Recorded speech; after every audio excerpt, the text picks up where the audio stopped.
We should have a thruples therapist on this podcast. Oh, yes. That's Ivy League does therapy. Oh, imagine like an actual therapy session for like one of us here, and we just like get to watch. That's crazy. I'm just imagining, like, you know, if you're ever watching like an anime show and there's like that one episode of like filler in there that's just like they go off on a random side adventure. Yep. That's this.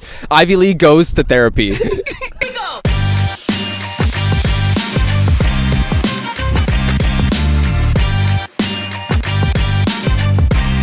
Welcome back to the Ivy League Podcast, the show where smart people talk about dumb stuff. And today we have some smart people doing a dumb thing, which is being up on our rooftop. Yeah, I'm not totally comfortable with this. Los Angeles. If you look in the background there, you can see Los Angeles. So we love exploration is in our DNA here in the Ivy League, right? Like we love trying new things and adventuring to new spaces. And what better place to adventure to than a windy roof at night? I was not prepared for this. None of us were. I'm wearing short sleeves. Yeah, Zach's a little chilly, so we might have to cuddle. Ooh. But today's episode, we're going to be talking to Zach. I think he's kind of like an economics god of sorts. I don't think that's at all what I am, but I appreciate that perception. We're going to figure out exactly what Zach is and how he's become the top in several areas of his enjoyment. Enjoyment? Yeah. Of his expertise, if you will. But anyways, to start us off, my name's Lonnie. I go by Lonnie IIV. And I have a master's in business administration. And I also have my undergrad in human factor psychology, which is just telling people how to exist in a system. Cool.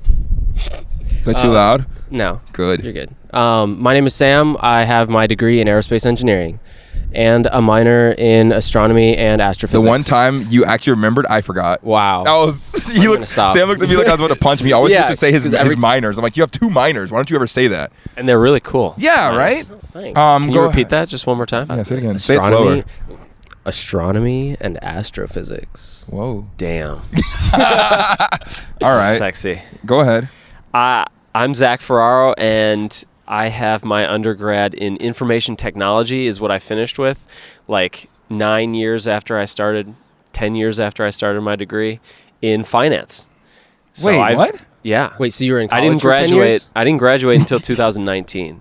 Whoa. What did you do? What happened? I left school a couple times. Once to travel, and then I went back to school, and then I left school for a startup in the creator world, actually. Nice. Yeah. That's wild. Yeah. I thought you were just in college for 10 years, and I was like, that's crazy. I left multiple times and came back.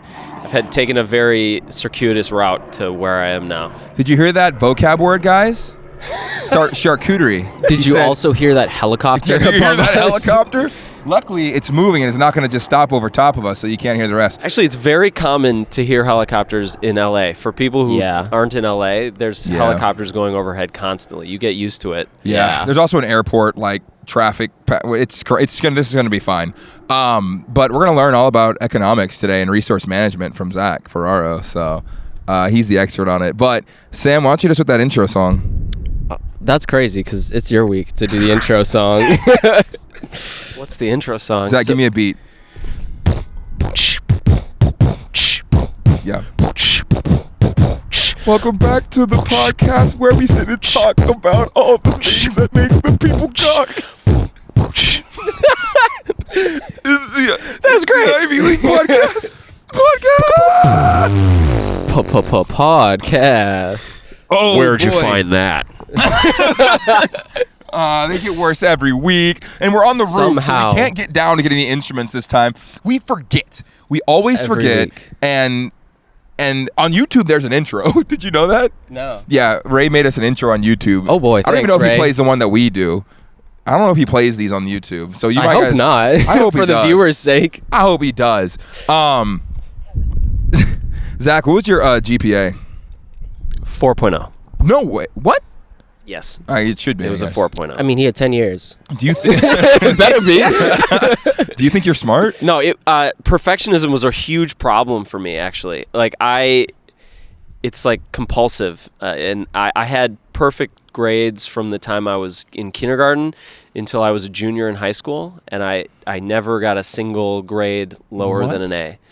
for the entire time. And it was a real problem because that's not how the world works. I actually feel very strongly about this, that like the 4.0 system is really bad. Why? Because it's the opposite. It's the antithesis of learning, right? Mm-hmm. When you start a class and you get perfect grades in the first assignment, you start with a 4.0. From there, you can only go the same or go lower. Yeah. You cannot grow. And that's the antithesis of learning, which is growing and continuing to add on. So, yeah. And the measuring of education should mirror what education is. It should be accretive, right? So it was a big problem for me because it made me a perfectionist, and learning is not perfection ever. It's growing. all right, what's a your good perspective on like getting good grades in college? Yeah, I mean, I think everyone should be challenged to where they're about a C student, and it should be, you should go at the pace. Get to a C? Like get a C and you're chilling? No. Like you should never be at the point where you're like completely perfect in what you're doing, right? Like it should be, you should be challenging yourself to the point where you're making some mistakes, because that's where you'll grow the most, is when you're making mistakes. Okay. I was definitely like how advanced I was for my grade was like here in like first grade to third grade, and it just continued to go down throughout my schooling. And I think part of it is because I was limited to the pace of where I would be perfect, and it was a huge problem.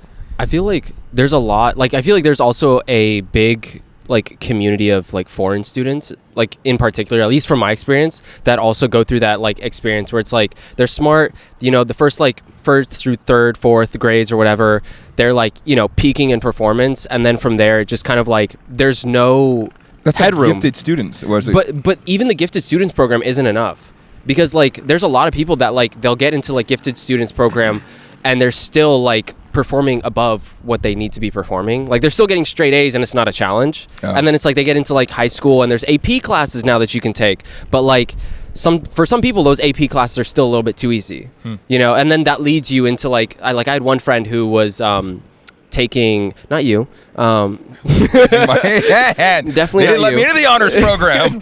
I had one friend in high school and he was like a college student, like part-time. He was like doing like dual enrollment or something like that, but he was taking like Calc 3, Calc 4 like in his junior year of high school. Like he was way ahead of the curve, because like I don't know how he did it, but somehow he was like getting into these college classes and taking them and passing them, and he was getting A's in these classes too. Like sometimes maybe like low A, but like it was definitely like that was the limit of his like achievability kind of. Like he was performing to what he should have. So you're saying that what you're saying is that like, the school system doesn't even allow kids to reach their full creativity, because like sometimes the coursework just isn't really good enough, but you can just get A's, but you're not being challenged. You're saying that like, it sounds like what you're saying is that like only aiming for the top of what you can do in class isn't necessarily what kids need. Yeah, I mean, I want to challenge the like fundamental measurement of how we're looking at performance in learning. Like it should be basically like a points system where you continue to grow based on how much you know and how much you can do within the topic. Yeah, but is that even like scalable? Definitely with AI. Once we have AI measuring people like in a way that's not just taking a test, because one of the things also is I got really good at taking tests. What do you mean? I mean, the way that you measure yourself in school is you take a test and see if you can get it. But if you learn how to take tests, you can not know very much about the topic and still get an A in the test. Yep. So I was actually the last person to finish tests almost always. Yeah. And the reason why is that I could go and take the test with what I knew, and then I could go over the test again with looking at it from like just a pure test standpoint. Like how are they structuring the questions? What is, what are they expecting as an answer? I even learned how to social engineer hints from teachers. For sure. Oh yeah. Which is a good skill to learn, but it's not a measure of. Yeah. I mean, because that's when you do like, hey, I'm really like, is that when you just like ask about a specific option to rule it out?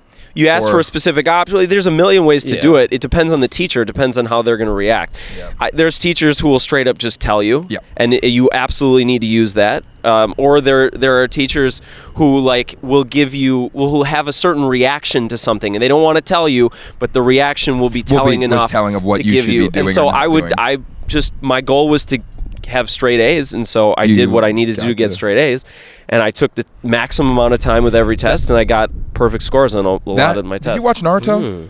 I have read Naruto, the manga. And we got a reader here. Okay, it's been a while. I haven't gotten that far into Have you read or watched Naruto? I've watched it. Yeah. So like the tuning exams, whenever they have to take the tests, and they tell them there's these the questions are impossible, but they still have to figure out a way to do it. Yes. And I think about that a lot in life. Yeah. Because I'm like, so many people don't realize how much of a game life is. Yeah. And they don't want to play the game, and I'm like, that's totally fair, but you still need to realize that like in class. Yeah. Like, what? Sometimes I know some people say the A+ students will be working for the C students sometimes. Yeah. And vice versa. Well, not that it's true, but I've heard that before. Yeah. I mean, because I'm like, I get the whole thing of like being perfect in school doesn't mean that you'll be able to have the skills necessary to lead a company or to hire and things like that. I mean, I think that actively being perfect in school hurts your ability to function in the real world, because absolutely nothing is perfect. Like, there's nothing achievable. Perfection is not achievable in almost anything as an adult. Are you saying that if you aim for perfectionism throughout college, high school, whatever, you'll be met in the real world with a lack of that and won't know how to function? I just think it's at the end. It's not a function in the real world. Perfection, the way that you are measured, is not on a scale up to this perfect grade, right? It's just, how much can you do? You can always do more. You can always do better. You can always, deliver one more product. You can execute one more thing. Like, it's about how much can you do, and it's more about how much can you do that's good enough, rather than can you do this one thing perfectly. And that's the thing that I've had to battle against in my adult life is there isn't a perfect way to do each one of these things. It's more get it done and move on to the next one. But if you're striving for perfection, it's hard to just get it done and move on to the next one, because you're hung up on this perfection. And I mean, I was expecting to talk to you about like economics legitimately, and I think I still will.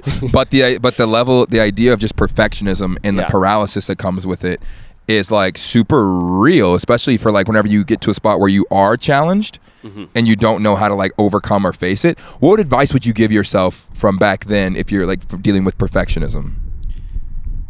You should get less than an A, and focus on the things that you like to do rather than prioritizing straight A's. So when I was in middle school, I started taking college programming classes. What? That's crazy. And it was outside of the grading system of my school. There was really it wasn't contributing to my GPA, which was my focus. It was the measurement by which I was, measuring myself against.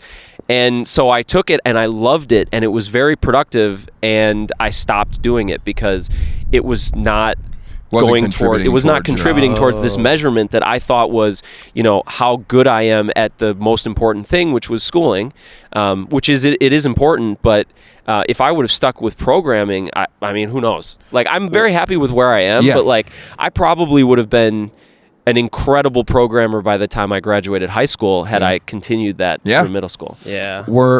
Do you think the perfectionism is a reflection of self-worth in your experiences? I think that humans are just incentive-based. Like, humans just work off of incentives, and it depends on what incentive are you looking at. Yeah, what you're looking at. Like, I think I'm very attuned to reward, especially like positive rewards. I think that's part of my brain. I have ADHD, and like, I don't know what chemistry in my brain makes me really attuned to like positive reward, but I was very attuned to it. And when I got perfect grades, like, I got rewarded in all kinds of ways. Affirmation from the teachers, affirmation from my parents, like any sort of positive reward. So actually in one grade, in third grade, we were given gold stars when we did a book report. Right? And I fucking loved those gold stars. So those gold stars were like heroin. I read almost a book a day. Oh. So there was a single like line, and there's probably a picture somewhere, but there was a single line where you're trying to fill up this one bar. And everyone in the class like was at different levels of the bar. I did like 16 bars throughout the year.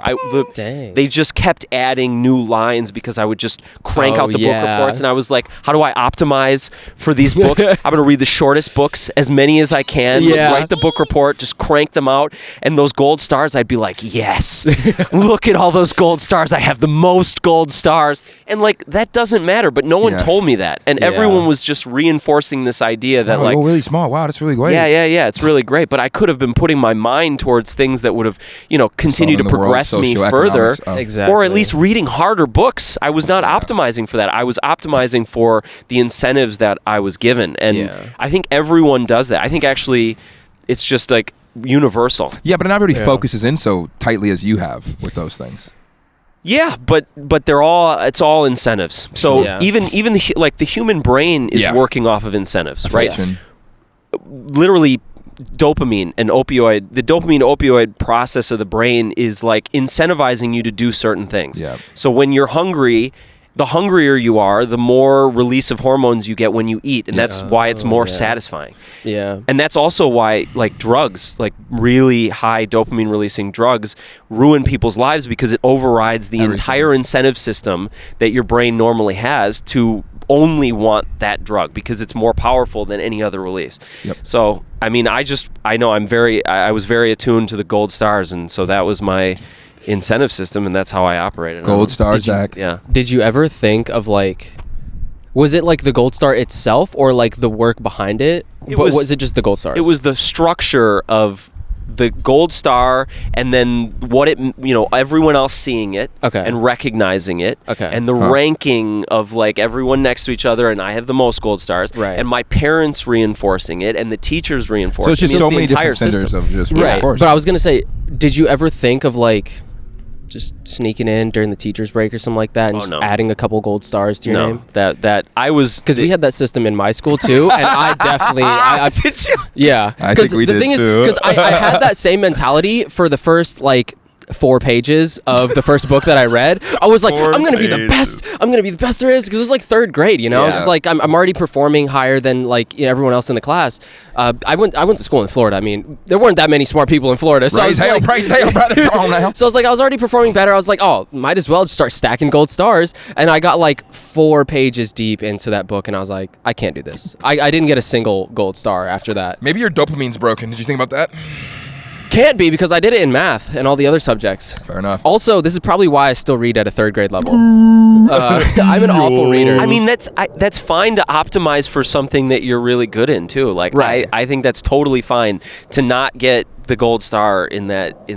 Right. I mean, I'm glad that, I don't think it's a bad thing that you were like, you know what, screw this. Yeah. Because like I would not do the things that were really satisfying for me so that I could get this gold star, because I was more about the incentive than I was about the actually doing it. And like, I guess I also did kind of put it into a better way of like, instead of spending all that time reading and like, doing all those book reports and projects or whatever, I spent that time like looking up like science related stuff that I was actually interested in, and also is educational, which like blew my mind 10 years later when I thought like, wow, you can have educational stuff that is also fun. Crazy. That is crazy. Books can be fun. I didn't know books were fun until I read Harry Potter like 6 years ago. I didn't realize books were fun until 8th grade when I found out the Percy Jackson series existed. We were reading all these stupid books. Like, I mean, I don't know if should I say, I think To Kill a Mockingbird was a stupid book to have a child read. I couldn't tell you. I hated all of those classic books. Yeah. Catch-22. I hated Catch-22 so much. I loved everything. I loved reading. Actually, with that system, the gold star system, it's probably the least fun grade that I had of reading my entire like elementary and middle school. Of all the reading you were doing, it was the least fun, because I wasn't reading to read, I was reading for the reward. Yeah. And well, something else that, as we talk about this, that I actually forgot to bring up earlier, hearing how you talk, obviously you're an interesting human, which is why we're friends. And the more I hear you talk, the more I learn about you. And one thing that I remember is that you said you had one of the wealthiest accounts in World of Warcraft. In World of Warcraft? One of the wealthiest, like, what would you say, top? Yeah, I mean it's I don't know where it ranks in terms of, because I know someone with like at least 10 times more gold than I have, but actually part of that reason was that I like would not do anything outside of the lines. I was so my parents, my mom incentivized me so much in World to of be Warcraft? to be honest. Oh.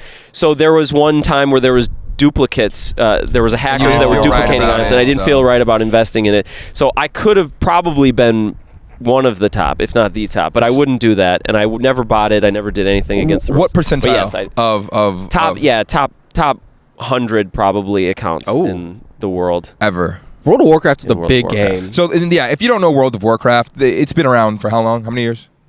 Like 20? I was about to say, yeah, you're probably right. Oh my gosh. Yeah, not quite 20, maybe 17. It's been around for more a while. than 10 years. It was at one point the biggest game in the world, I'm pretty sure. Yeah, and it's one of the highest grossing games, continues to be one of the highest grossing. And it's an interesting thing that not only were you, like, I've played it, and it's one of those things where I'm like, try to make money, I'm like, oh, I'm broke. Like, I'm just broke in the game. I was broke in real life. And I don't know if it's always like a direct reflection, because obviously, but there is something to be said if you're able to figure out how to do that, not just once, but then we go over to another game, which is, you might be like a silly, but I think anytime somebody is a top person in a thing, you have to be smart in some way, shape, or form.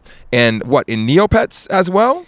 Neopets, not as much of the top, because I was 10 when I was like doing the trading there. He's like, I was maybe the younger. 99 Also, top yeah, account. I was a millionaire in Neopets, and I was only 10. Also, it was much easier to bot and cheat in Neopets than World of Warcraft. That's Although, very true. I mean, there's a lot of cheaters. I'm probably not one of the top 100 if you count gold farmers and people who are cheating like systematically.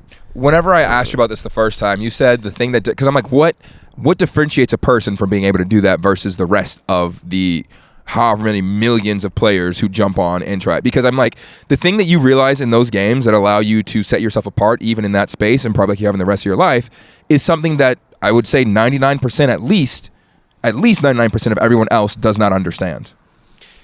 Yeah, I mean, people understand little bits and pieces of it. I actually think that like World of Warcraft is really good at teaching people supply and demand, which I just like took to that a lot.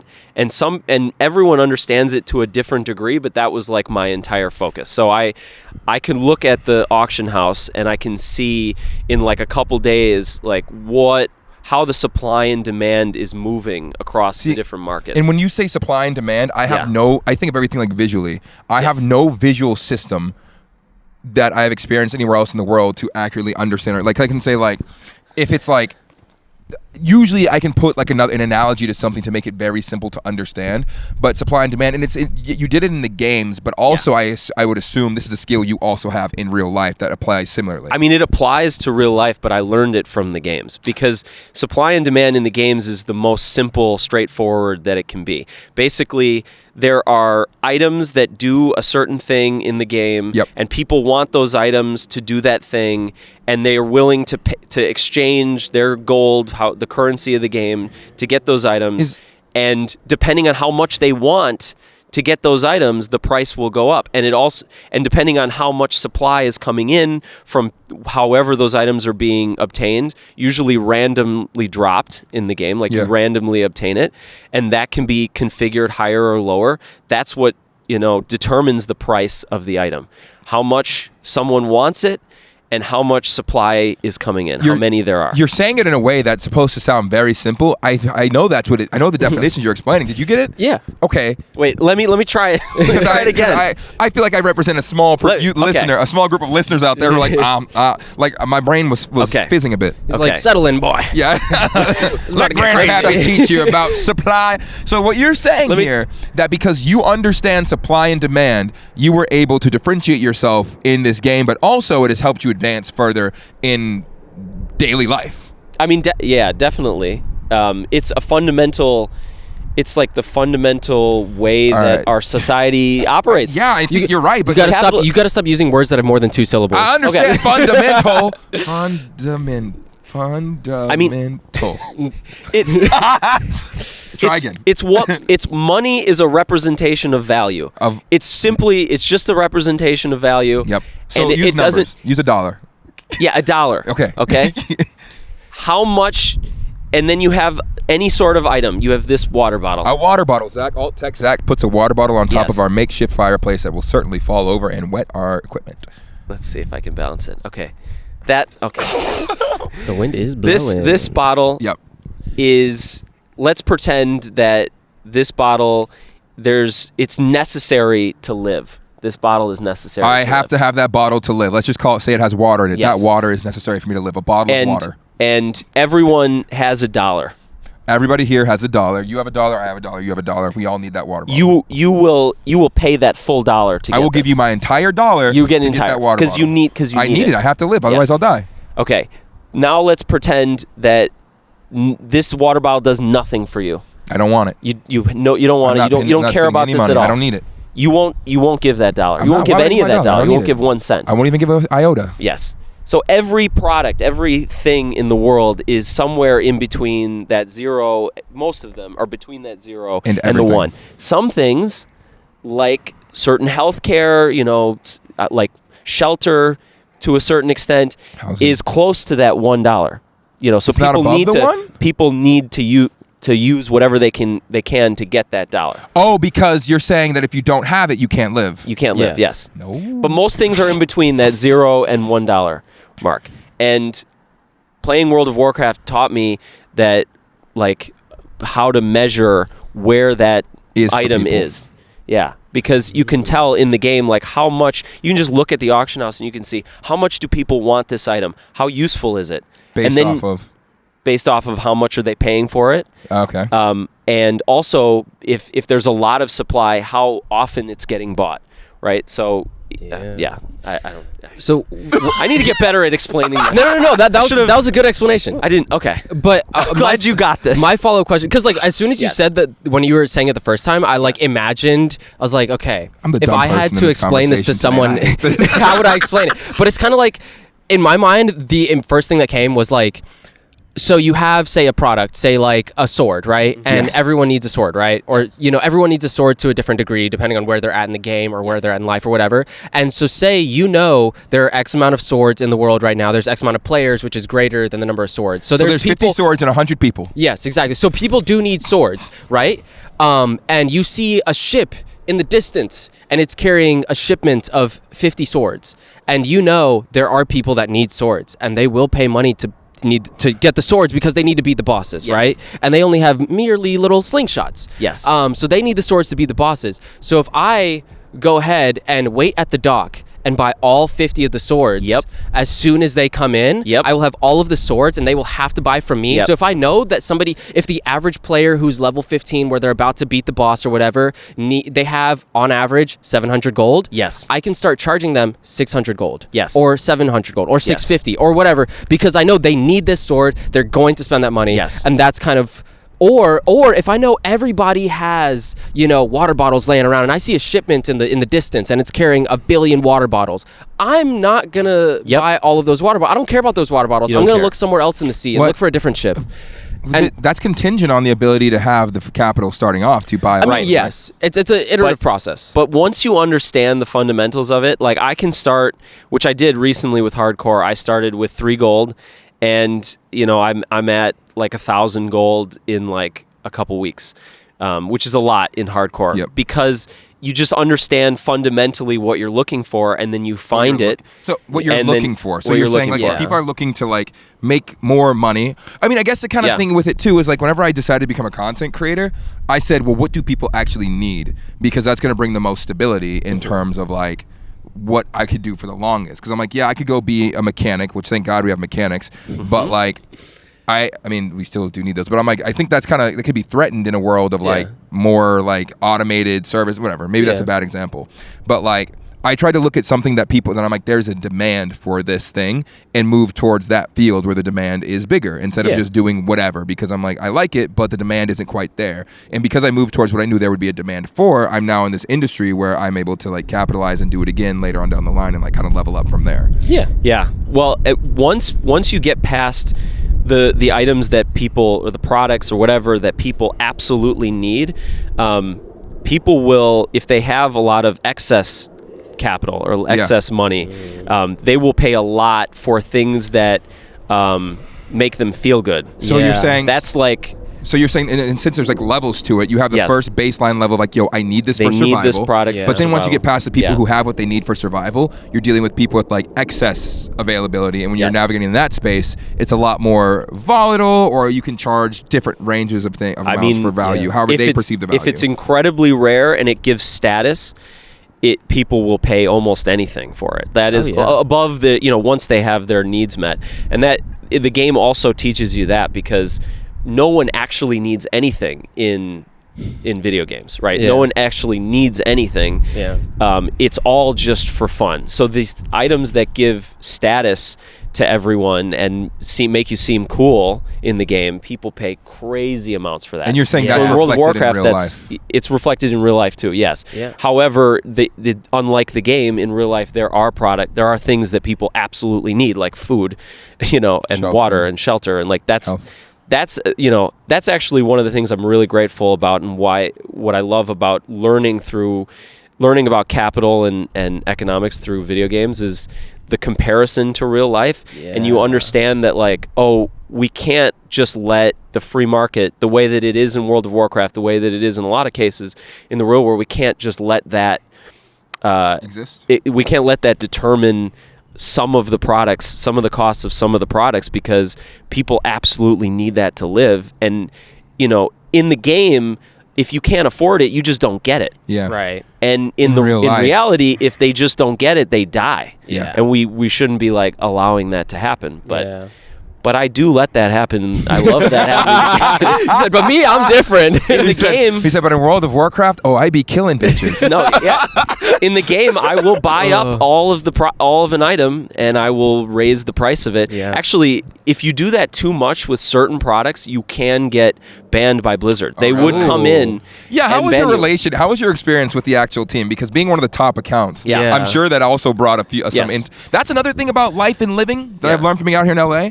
Whenever you're out anywhere else in the world and not in a center of power like one of the cities typically tend to be, with a lot of decision makers and like the ruling class, if you will, to an extent, whenever you're just a person living in the world somewhere, just living based off the decisions of other people you'll never meet who are in part of that ruling class, you have to follow the rules or you get in trouble, yada, yada, et cetera, et cetera. The rules are there to govern everybody else. Whenever you're in a place with the ruling class and you meet people who make the decisions, the policymakers and whatnot, just a little explosion, some LA gang violence in the background there.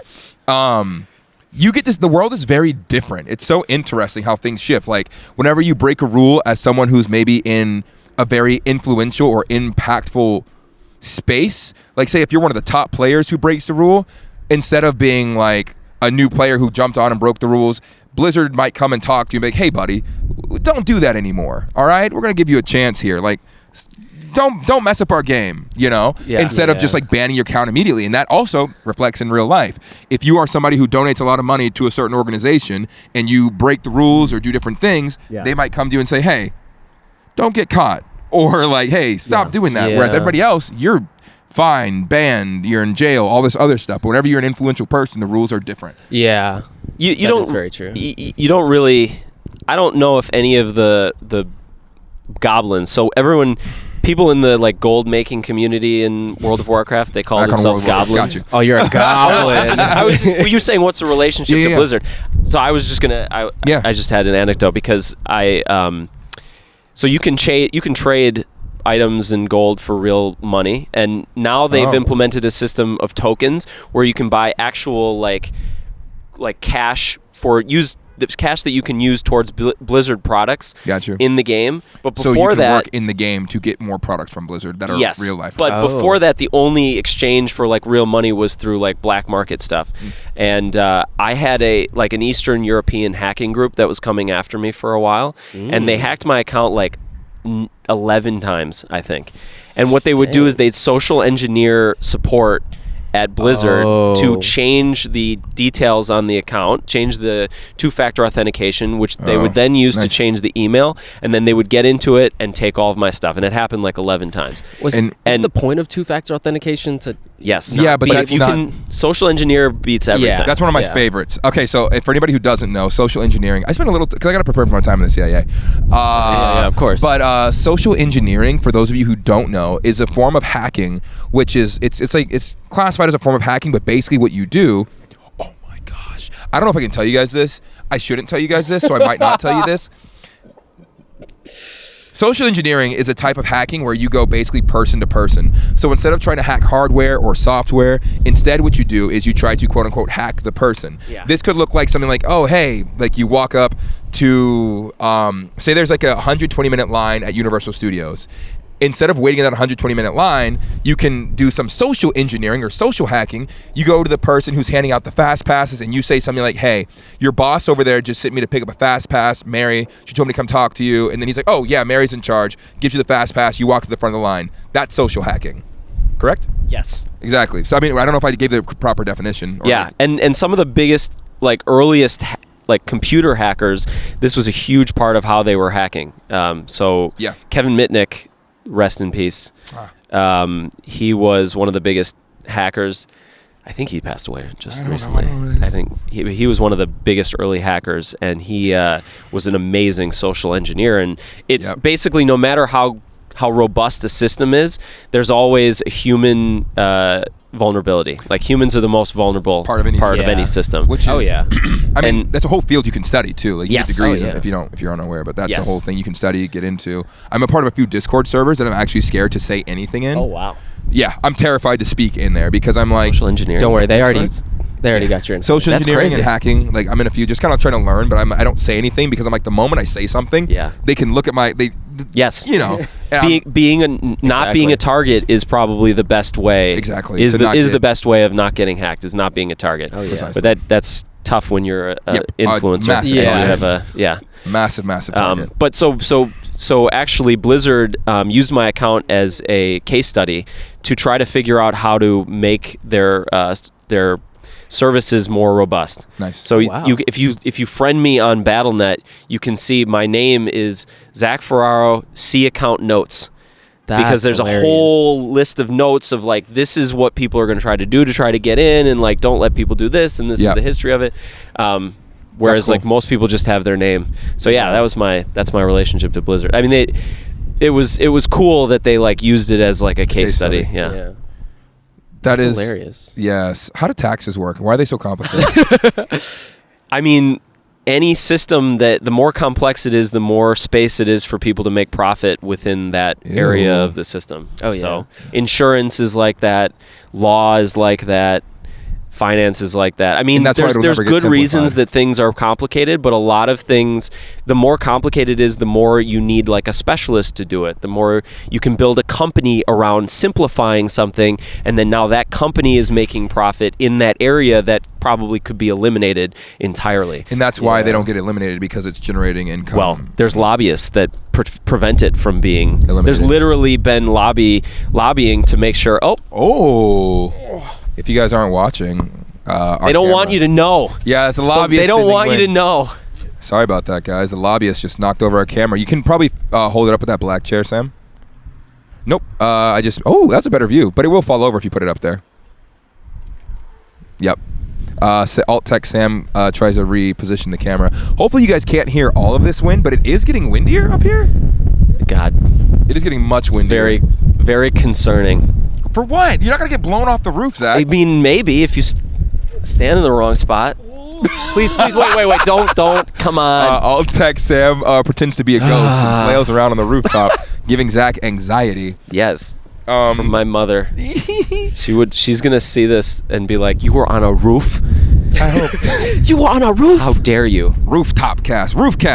My other question for you is, like, I guess you explained what the average person doesn't understand about economics, and that would be supply and demand. I mean, it's really just the core of all of it. Like, you don't have to make it so complicated, like charts.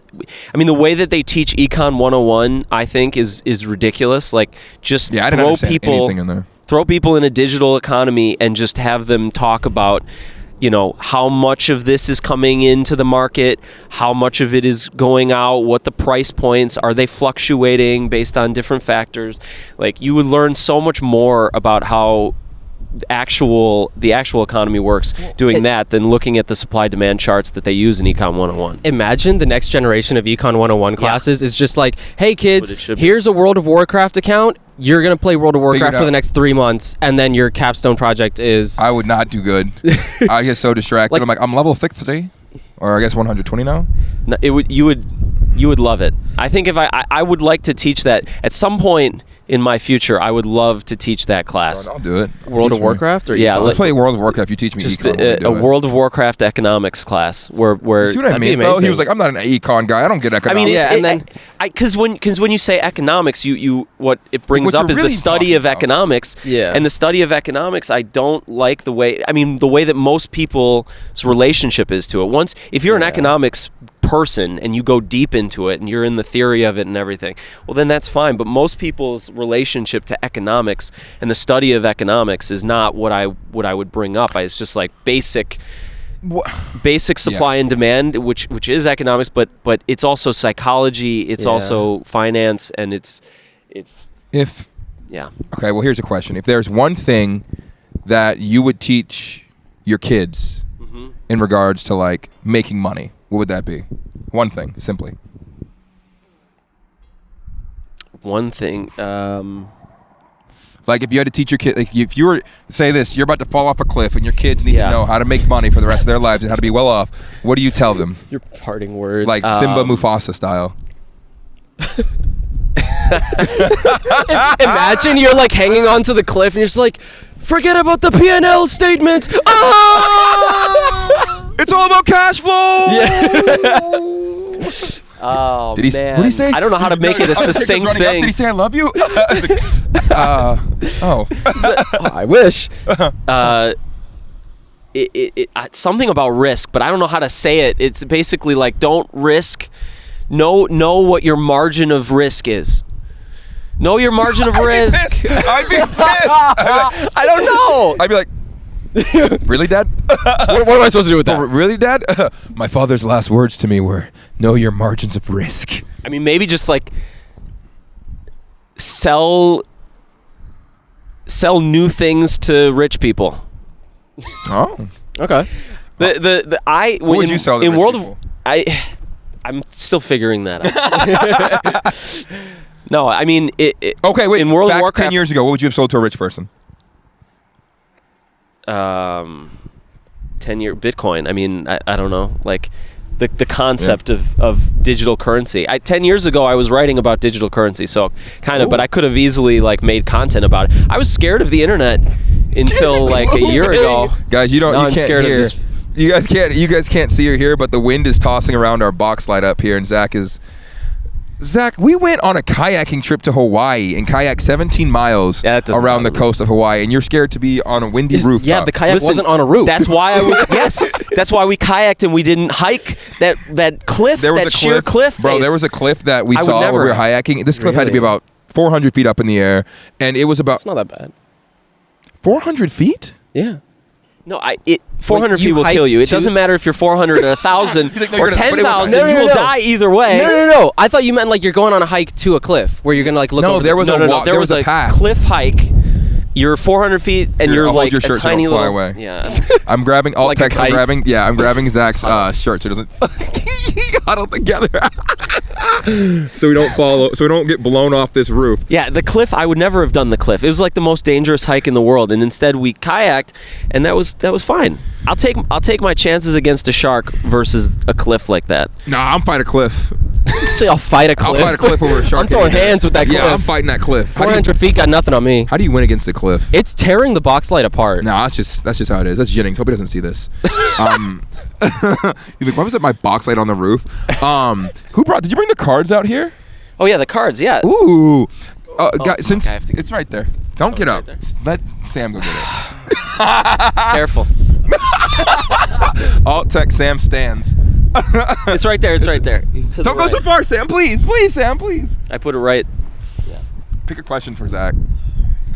A quick ad break.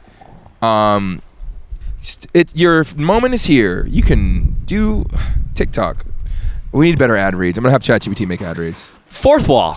Yes. For all your e-commerce needs, if you're a creator, make your website on Fourth Wall. Yep. Sam, I actually heard 2 different YouTubers today talk about Fourth Wall Hell on yeah. my drive here.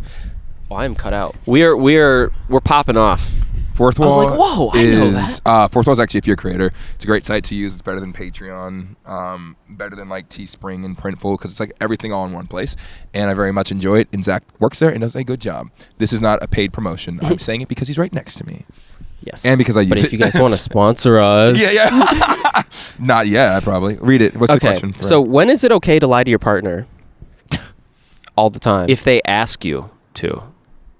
Ooh. Is there a story that we can... Ooh. Like a story that's past the statute of limitations? Statute of limitations. I don't know what the like statute that. of limitations is because I'm still friends with all my exes. But Which some basically, people if they're would say is like, crazy. if your partner is like, hey, I don't want to hear this because it's going to make me uncomfortable, Yeah. then you don't say it. I mean, it's not totally a lie. It's like an omission, but lying by omission is a thing. And so, yeah. That or on their birthday when you're trying to set up a surprise party and then their friends... I was about to say. Their friends don't set it up in time and you're texting them and then you come back and they still haven't set it up and the surprise is ruined. It's okay to lie then. I wasn't Interesting. there for that one, Yeah, that sounds like a but story, to be honest. But when is it okay to lie to your partner? yeah, when is it okay? Most times I'd say often. You really do whatever. You know, Any and every chance you get. I recently realized, I was talking to ChatGPT and it says that I have issues. They said I have abandonment issues. Who would believe that? And then it also said I have a problem with prioritizing other people's emotions over my own. Like, what? That's crazy. Right? Prioritizing other people's emotions over your own? That doesn't sound healthy. Why would you do that?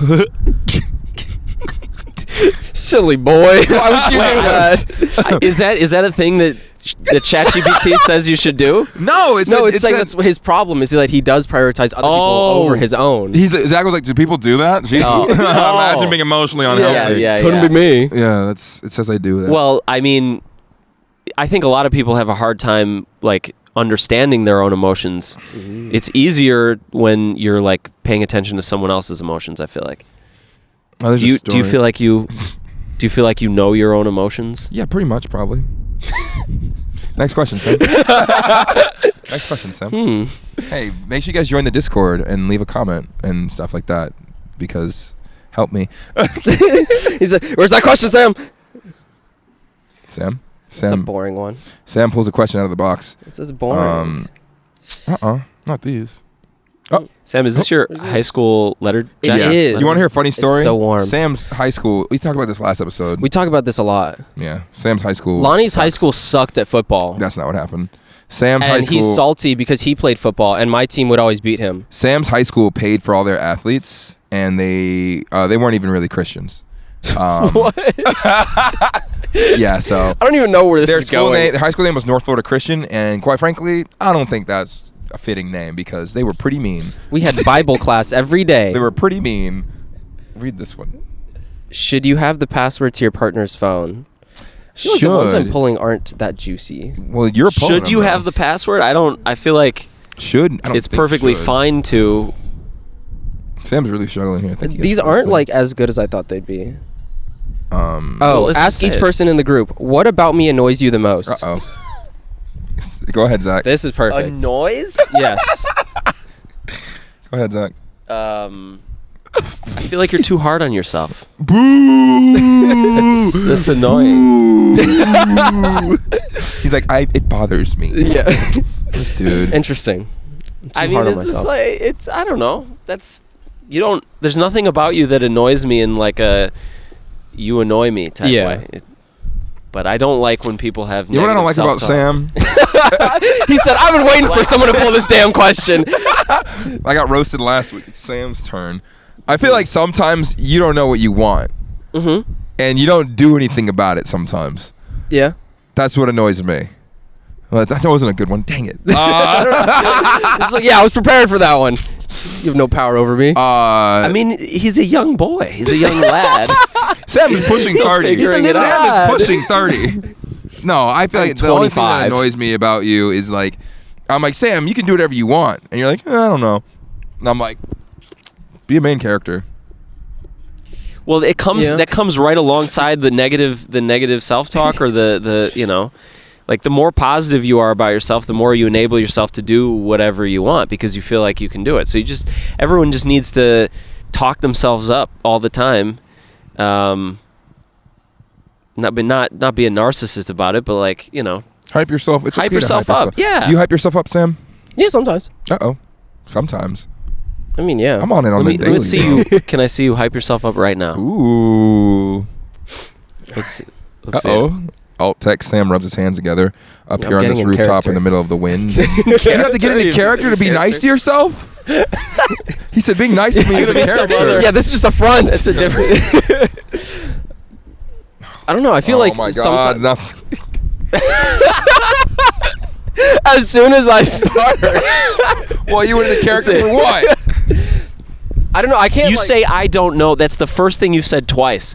You Well, say because- I don't know. You Yeah. know. Say you know. Yeah, say you know. I know. I know. There you go. I know.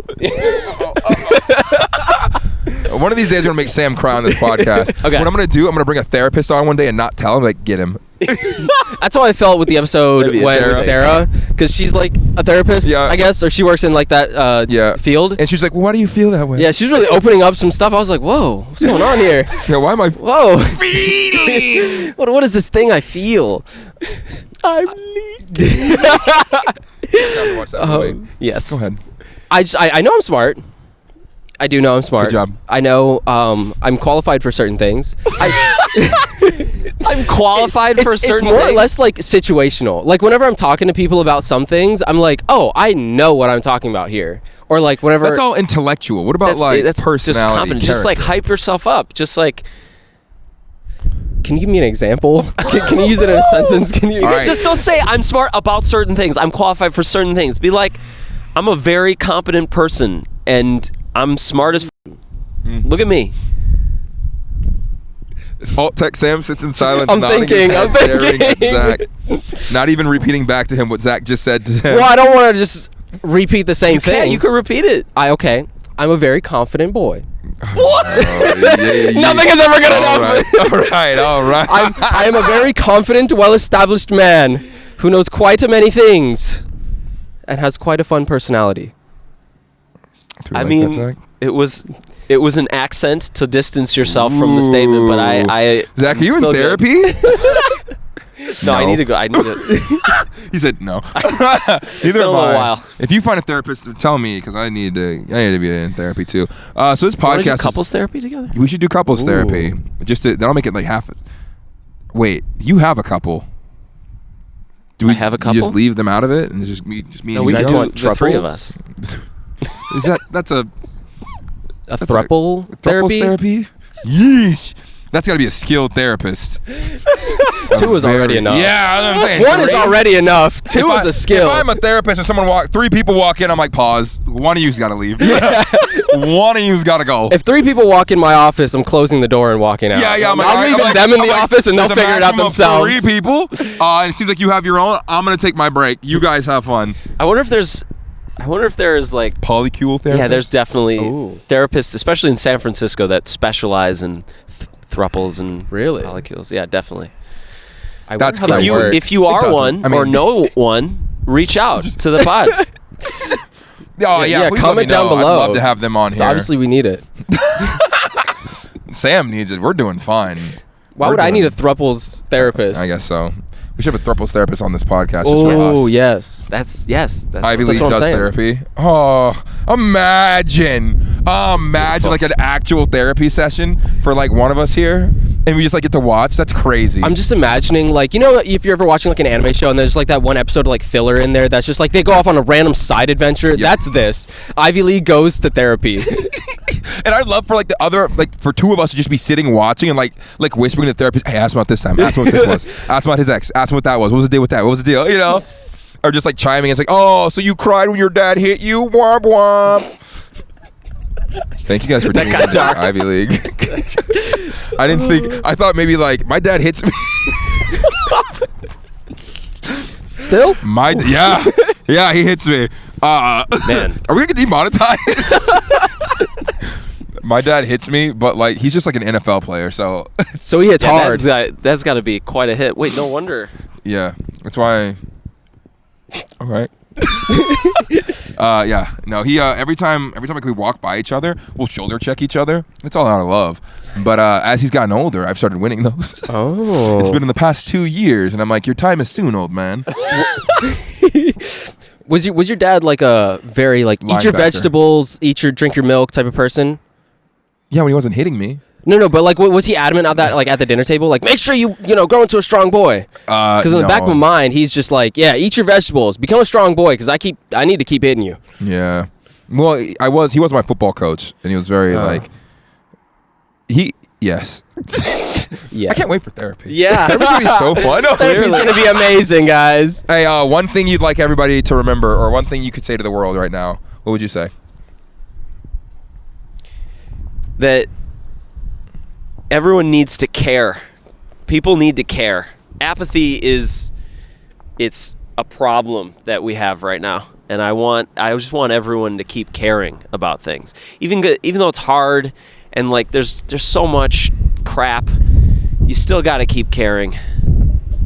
Being apathetic is a loser's game. The most dangerous thing, I think, for our society. So, Sam, just care about other people, True. About yourself.